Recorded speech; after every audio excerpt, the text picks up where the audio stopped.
Un très bon après-midi à vous tous qui suivez la télévision rwandaise. C'est un plaisir de vous retrouver pour cette nouvelle édition. Et voici le sommaire de l'actualité de ce mercredi. Le gouvernement du Rwanda rassure que les ressortissants rwandais vivant au Mozambique n'ont pas eu de difficultés particulières consécutives aux manifestations post-électorales qui ont émaillé surtout dans la capitale Maputo. La première dame de la République du Rwanda, Madame Jeannette Kagame, présidente d'honneur de la Fondation Imbuto, est arrivée à Doha, au Qatar, pour participer à la conférence mondiale commémorant le 30e anniversaire de l'année internationale de la famille. Bonjour et bienvenue à cette grande édition. Le gouvernement du Rwanda rassure que les ressortissants rwandais vivant au Mozambique n'ont pas eu de difficultés particulières consécutives aux manifestations post-électorales qui ont émaillé surtout dans la capitale Maputo. C'est ce qu'indique Alain Mukurarinda, porte-parole adjoint du gouvernement du Rwanda, dans une interview qu'il a accordée à la télévision rwandaise. Non, je ne pense pas qu'il y ait eu des difficultés spéciaux par rapport aux Rwandais qui vivent au Mozambique. Bon, s'il y a eu des troubles, le plus important à expliquer, à savoir, c'est que ces troubles ne visaient pas spécifiquement les Rwandais, spécialement les Rwandais. On sait pourquoi il y a eu des troubles. Et je pense qu'il vaut mieux d'ailleurs éviter de vouloir entrer dans ce qui a vraiment causé ces troubles. C'est des raisons politiques spécifiques à un pays donné. Le Rwanda n'a pas assimilé de ce qui se passe au Mozambique ou ailleurs, au niveau politique, économique, social. Mais concernant les Rwandais qui habitent là-bas, il est normal que s'il y a ce genre de problème, s'il y a ces troubles, que l'ambassade prenne des mesures par rapport aux Rwandais pour leur donner conseil. S'ils doivent éviter à sortir de leur maison, s'ils doivent sortir, il faut qu'ils sortent si vraiment il y a besoin. Et il faut aussi partager l'information entre les Rwandais et faire monter l'information jusqu'au niveau de l'ambassade pour que, comme vous le dites, s'il y a besoin qu'on aide quelqu'un, qu'on aide voilà, que l'ambassade sache ce qui se passe à travers les informations qui lui sont prodiguées. Et de notre côté, cela démontre que notre ambassade s'occupe réellement et prend en charge réellement les Rwandais en leur donnant conseil et ou en essayant de faire quoi que ce soit pour qu'ils puissent, par exemple, si c'est nécessaire, évacuer les Rwandais. Mais aujourd'hui, jusqu'à cette heure-ci, on parle, où vous me posez la question, je ne pense pas qu'il y ait eu des difficultés majeures, sinon on l'aurait su.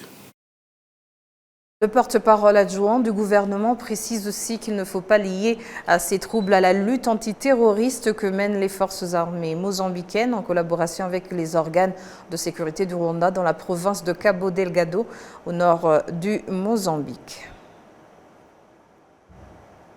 Donc je pense qu'il faut faire attention à tout ce qui se dit sur les réseaux sociaux. On peut dire tout et n'importe quoi. Le fait qu'il y a l'armée rwandaise qui a été là-bas pour une mission spécifique, le fait qu'il a pu combattre ces terroristes, les gens peuvent lier ces troubles à ce que vous venez de dire, que non, voilà, ce sont les terroristes qui ont été battus à tel endroit, qui sont montés dans telle ville pour s'attaquer spécifiquement au Rwandais. Non, je ne pense pas que ce soit correct. Bon, les gens peuvent faire des liens, vous ne pouvez pas l'interdire, vous ne pouvez pas les empêcher de le faire, mais je suis convaincu que si c'était le cas, on l'aurait su. Et comme vous dites, ce sont des terroristes, donc ce sont des gens qui, en principe, sont armés. Et je ne pense pas que les troupes qui ont eu lieu ont visé spécialement les Rwandais. Je crois qu'ils ont visé tout le monde sans faire de distinction. Peut-être que si on s'attaque à un quartier où n'habitent que les Rwandais ou n'habitent que les étrangers, les gens peuvent croire que voilà, ils sont vraiment visés. Mais je ne pense pas que ce soit les terroristes qui sont partis du Cabo Delgado juste pour venir se venger. Et surtout qu'en général, on sait pourquoi il y a eu ces troubles. Les troubles sont arrivés après les élections qui ont eu lieu au Mozambique. Donc il ne faut pas faire un amalgame ou essayer de lier des choses qui n'ont pas de correspondance. Le message que je donnerais aux Rwandais qui sont là-bas, c'est d'essayer de suivre les directives, les conseils qui sont prodigués par leur ambassade, essayer de partager aussi l'information entre les Rwandais et jusqu'aux autorités de l'ambassade pour que, si cela s'avère nécessaire, on puisse prendre des mesures en fonction des informations correctes qu'on a. La première dame de la République du Rwanda, Madame Jeannette Kagame, est présidente d'honneur de la Fondation Imbuto, est arrivée à Doha, au Qatar, pour participer à la conférence mondiale commémorant le 30e anniversaire de l'année internationale de la famille. La première dame Jeannette Kagame est accompagnée de la ministre du Genre et de la Promotion de la Famille, Consolé Uwimana. Cette conférence organisée par l'Institut international de la famille de Doha, membre de la Qatar Foundation, va se dérouler au Qatar National Convention Center ce mercredi et jeudi. Cet événement prestigieux va rassembler plus de 2000 participants, y compris des décideurs, des chercheurs, des praticiens, des jeunes leaders et des familles provenant de plus de 80 pays. La première dame, Jeannette Kagame, va participer jeudi à la session intitulée « Breaking the Cycle, Overcoming the Poverty Trap » ou « Briser le cycle, surmonter le piège de la pauvreté ». La session examinera la relation entre les dynamiques familiales et la persistance de la pauvreté en abordant des sujets critiques tels que la pauvreté, le mariage d'enfants, les motivations parentales pour les mariages précoces et les politiques de protection sociale basées sur la famille. Le Rwandais Eugène Rwamucyo sera fixé sur son sort ce mercredi soir à la Cour d'assises de Paris au terme de 30 jours d'audience pour génocide commis contre les Tutsis au Rwanda en 1994. Les détails avec Jean Damascène Manuchim. Le docteur Eugène Rwamucyo, l'ancien médecin au centre université de santé publique à Butare au sud du Rwanda, est accusé de participation à un groupement ou une entente établie en vue de la préparation d'un génocide et d'autres crimes commis contre l'humanité, de génocide, complicité de génocide, crimes contre l'humanité autre que le génocide et complicité de crimes contre l'humanité autre que le génocide. L'accusation dépeint Rwamucyo comme un précurseur du génocide qui occupait une position transversale, lui permettant de participer au processus de noyautage de l'administration par les extrémistes, ajoutant que l'implication de Rwamucyo dans la politique génocidaire est aussi bien théorique que matérielle. Tout au long du procès, le ministère public a soutenu que Rwamucyo a commis ou a fait commettre le génocide en acceptant et en encourageant par la seule présence au bord des fosses et du fait de son autorité, l'enfouissement des cadavres et des survivants. Pour l'accusation, il ne fait aucun doute que Rwamucyo était animé de l'intention génocidaire, la volonté de détruire le groupe ethnique Tutsi. L'accusé n'a pas sans doute de sang sur les mains, mais on peut tuer avec les mots, a précisé le ministère public. Rwamucyo est un intellectuel d'action qui n'a pas hésité à se rendre au bord des fosses. Il a mis son intelligence au service de la politique génocidaire. Il est aussi retraité et pensionné alors que les victimes reposent sans sépulture au Rwanda, a conclu Maître Perron au terme du réquisitoire du ministère public en début de semaine. Le procès d'Eugène Rwamucyo est le 8e du genre devant la cour d'assises de Paris, après ceux du capitaine Pascal Simbikangwa qui a écopé de 25 ans de réclusion, d'Octavien Yenzi de Tito Barahila condamné à perpétuité, Claude Mouhaïmana, 14 ans d'emprisonnement, de Laurent Butibaruta, condamné à 20 ans de réclusion, de Philippe Ateikimana Manier, condamné à perpétuité, et du docteur Sostène Mounyemana, condamné lui à 24 ans d'emprisonnement. La police nationale, en collaboration avec le ministère de l'Environnement, a offert du matériel électrique utilisant de l'énergie solaire à 300 foyers en district de Gisagara. Les bénéficiaires de ce matériel se sont réjouis de cette initiative qui va les aider notamment à éclairer leur maison la nuit tombée. Patrick Nildandi nous fait le point. Les habitants du secteur Mukindo, en district de Gisagara, n'ont jamais été aussi admiratifs des rayons du soleil que lorsqu'ils ont reçu du matériel permettant d'accéder à l'énergie électrique grâce au soleil.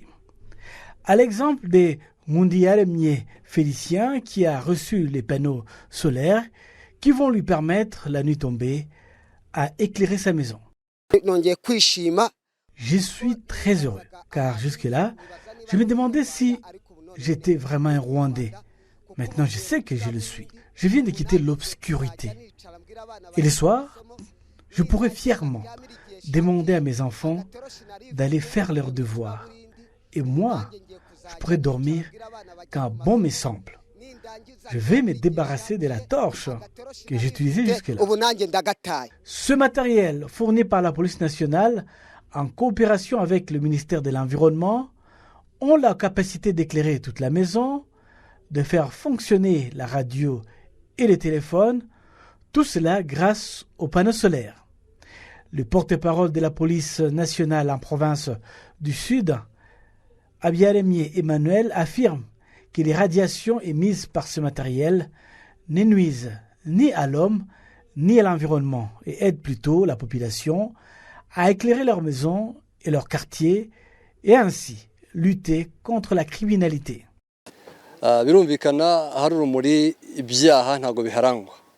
C'est compréhensible. Un lieu éclairé est moins susceptible d'être le terrain des crimes et délits. Ceci est même contenu dans nos statistiques. Cette action a été menée non seulement ici en province du Sud, mais nous allons le faire également dans le reste du pays. Notre action vise à renforcer la collaboration entre la police et la population.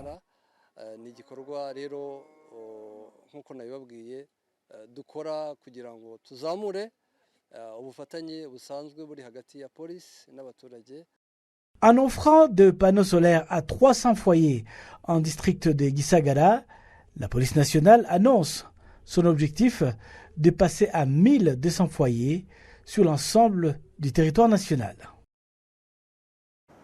À présent, nous avons le plaisir d'accueillir sur notre plateau. Il est musicien, mais aussi gynécologue, l'un des plus respectés de notre pays, surtout dans la médecine. Comment a-t-il découvert cette passion pour la musique? Comment parvient-il à lier ces deux métiers? Nous allons en parler. Bienvenue, Dr Gaspard Naoniriye. Vous êtes en compagnie avec notre guitariste, Abed Nzangayo. Bienvenue dans ce journal. Merci beaucoup. Alors, les gens sont curieux de savoir comment est-ce qu'un gynécologue peut être musicien. D'abord, parlez-nous de vos débuts dans la musique. Où est venue votre passion pour la musique? Oui, en fait, les gens s'imaginent que les deux métiers sont venus en même temps et ils ne conçoivent pas comment ça peut être conciliable facilement. Mais en fait, la musique, je l'ai découverte comme la marche ou la parole, parce que mon papa jouait de cet instrument d'inanga. Et donc, c'est venu naturellement, comme dans l'apprentissage naturel de tout enfant. Ce qui fait que tous mes frères et sœurs avons été initiés dès le bas âge à la musique de cet instrument. Et l'éducation aidant avec la scolarité, et on est allé en contact avec d'autres instruments. Et c'est comme ça que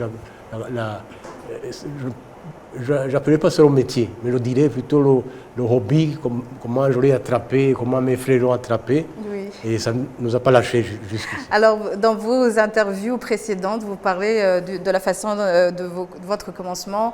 C'était à l'école primaire, c'est ça? Oui. Vous étiez encore enfant.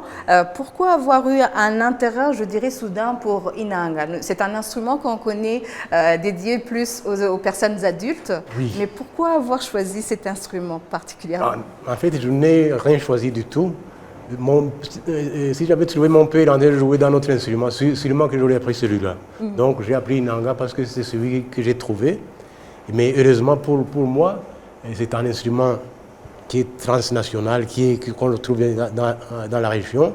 Et c'est un instrument qui est extrêmement intéressant au niveau musicalité. Et ça, je m'en suis rendu compte plus tard. c'est un instrument qui se marie très bien avec les autres instruments. C'est pour ça que j'ai amené mon ami Abédé. Oui. Et pour montrer que cet instrument n'est pas destiné à être joué seul dans la case, les lumières éteintes, comme traditionnellement. Non, ça peut être un instrument moderne qui peut tenir la dragée haute avec les autres instruments, et sonoriser et tout. Ouais. Ouais. Alors, nos téléspectateurs, je suppose qu'ils sont vraiment intéressés avec vos instruments que nous avons ici. Je vais vous donner la place. Vous allez nous jouer un tout petit peu par rapport à Inanga en collaboration avec le guitare. Voilà, oui, j'ai une harmonica aussi. Oui. Comme ça, on peut les combiner. D'accord. Et voilà, on y va.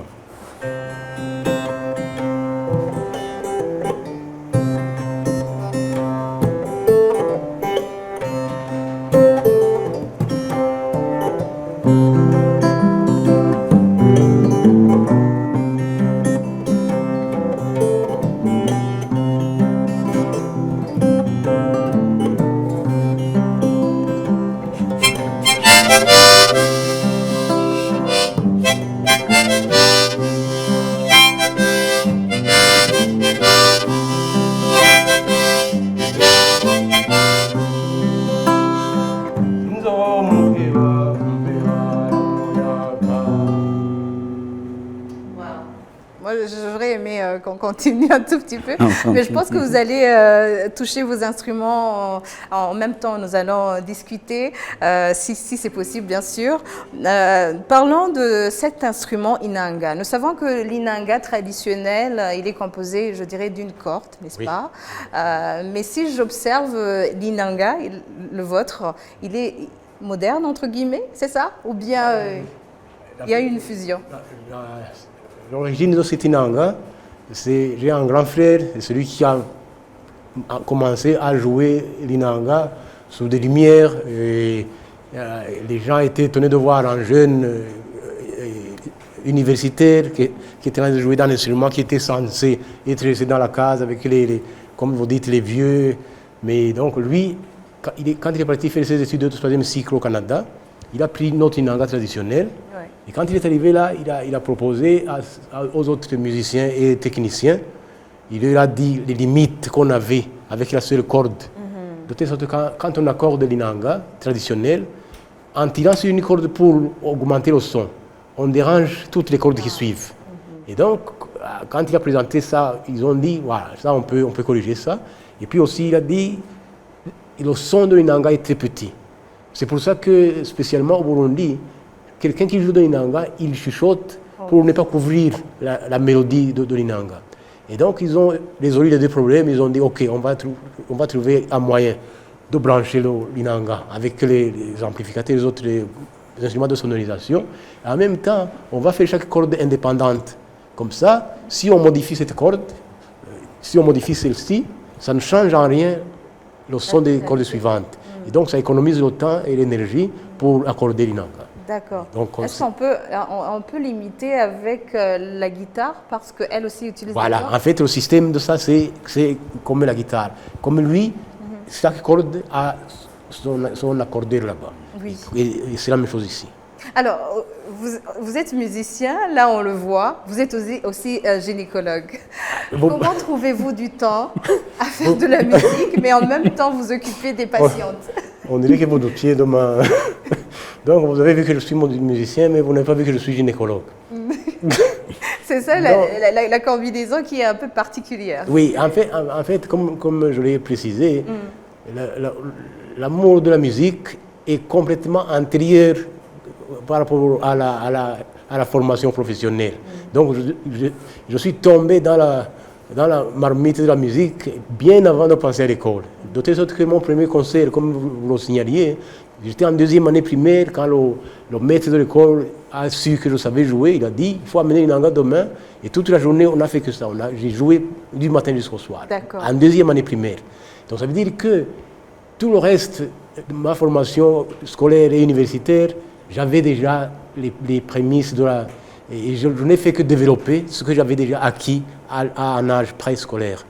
Voilà. Alors, le temps dédié aussi à votre profession, ça demande du temps. comment est-ce que vous parvenez, je dirais, à jongler? Vous avez un concert, en parlant de ça, vous avez un concert ce vendredi. Est-ce que ça vous facilite dans votre travail ou bien vous avez rencontré des défis? Oui, il y a eu des défis, absolument, surtout pendant la formation pour devenir médecin.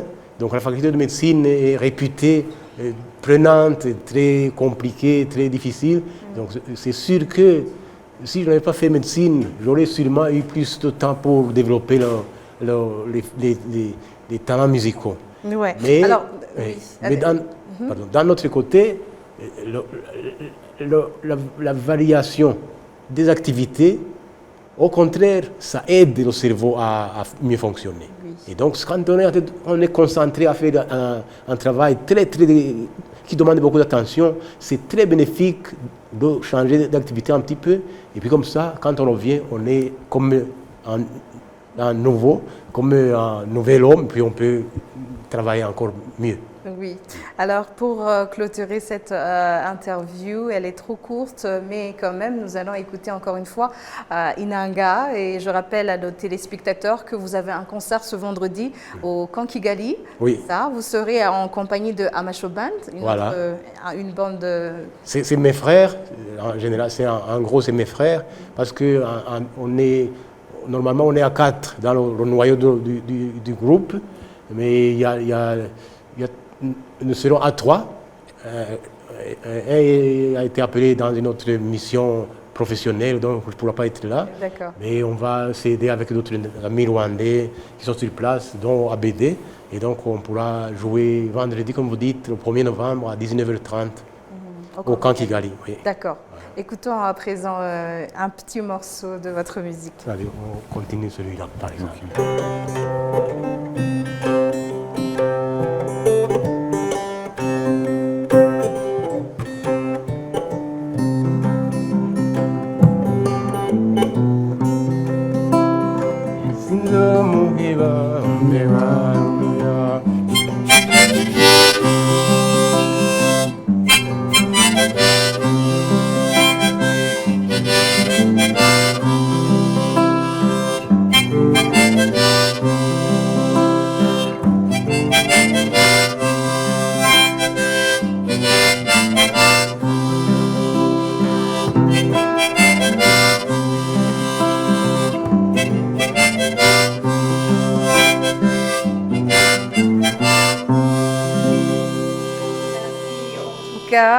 Monsieur Dr Gaspard Nahonyiriye, je rappelle que vous êtes musicien, gynécologue. En tout cas, bonne continuation par rapport à votre concert qui sera ce vendredi. Merci aussi à ABD, notre guitariste. Okay, merci beaucoup. Merci d'avoir accepté notre invitation. C'est nous qui vous...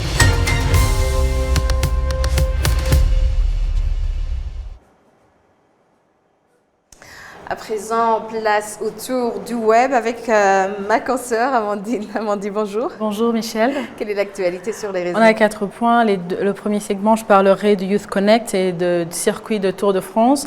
Et les 2 autres points, donc, je parlerai de l'importance de création de contenu et réseau des professionnels. Pour commencer, d'abord, ici au Rwanda, Youth Connect Africa Hub est une plateforme panafricaine qui vise à autonomiser les jeunes en renforçant donc les connaissances, expériences et compétences tout en investissant dans leurs idées et initiatives pour permettre à l'Afrique de tirer donc, de ses dividendes démographiques d'ici 2030. Ça se passera du 8 au 10 novembre 2024. Et ici, il est question de se rappeler que le futur est numérique. Il y aura la création, donc c'est la connexion, ça c'est un, mais aussi ça sera focalisé sur la création d'emplois, mais en priorisant la créativité et l'innovation. Nous rappelons qu'il y a plus de 4000 leaders, jeunes, innovateurs, entrepreneurs d'Afrique. C'est beaucoup. C'est beaucoup, on parle de France maintenant. Hier, la France a mis à nu le parcours du Tour de France 2025, programme et carte détaillée étape par étape. Michel, le Tour de France 2025 se déroule sur un contexte cycliste en pleine expansion, notamment avec les championnats du monde UCI qui auront lieu à Kigali, au Rwanda, marquant la première fois. Donc pour la première fois, cet événement prestigieux se déroule en Afrique. Cela met en avant donc la diversité du cyclisme sur le continent africain. En parallèle, le Tour du Rwanda 2025, reconnu pour son parcours exigeant, donc servira de tremplin pour les cyclistes se préparant au championnat du monde. Et donc la proximité de ces événements souligne l'importance croissante du cyclisme à l'échelle mondiale et favorise le développement d'une culture cycliste dynamique en Afrique. La prochaine fois, je te parlerai, Michel, d'une étape de la ville de Pau, les Pyrénées. Donc, j'ai pu visiter la semaine dernière et j'ai comparé avec les 1000 collines à vélo l'année dernière. Donc, on en parlera la prochaine fois. C'est un chemin montagneux, c'est ça? Exactement. D'accord. Alors, parlons de l'Instagram, plus de 6000 posts. Il y a un modèle que j'ai apprécié à près de 6000 posts avec 175 personnes qui sont suivies. Donc, pour un compte qui ne suit que 2159 comptes avec plus de 6000 publications. Donc, ce compte se distingue par son influence remarquable et sur les réseaux sociaux tout en suivant seulement 2159 comptes. Ce déséquilibre souligne une stratégie réfléchie. Donc là, on revient sur le fait de ne pas rabaisser les autres pour être vu. Toi, tu as quel point de vue sur la création? Je pense que même si c'est la tendance, mais quand même, il y a toujours ce rabaissement des uns et des autres pour, je dirais, cette compétition qui se remarque sur les réseaux. Et puisque tu es parmi les influenceurs qu'on a au Rwanda, est-ce que tu rencontres des problèmes de gens? Non, pas encore. Quand tu crées un contenu, ça se passe comment? Est-ce que tu planifies ou bien tu te réveilles et puis tu te filmes et puis tu nous partages? Ouais, je pense que ça va avec si c'est pour une publicité ou bien si c'est ce que moi-même je veux partager. Je pense que je vais avec le temps et ce que je veux donner aux autres, quoi. Voilà. Oui. On va t'inviter pour que tu puisses nous en parler plus. Alors parlons enfin donc de LinkedIn, son importance. LinkedIn est devenu un outil indispensable pour les professionnels donc, qui offre une plateforme unique pour établir des connexions, partager des idées et développer leur réseau. Donc, en permettant aux utilisateurs de créer un profil professionnel détaillé, LinkedIn facilite la mise en valeur des compétences, des expériences et des réalisations. Merci en tout cas, Amandine, pour cet éclairage. Et sur ce, nous clôturons cette grande édition. Merci de l'avoir suivi. Merci d'avoir été avec nous pour cette grande édition. Bonne poursuite des programmes de la télévision rwandaise. À la prochaine.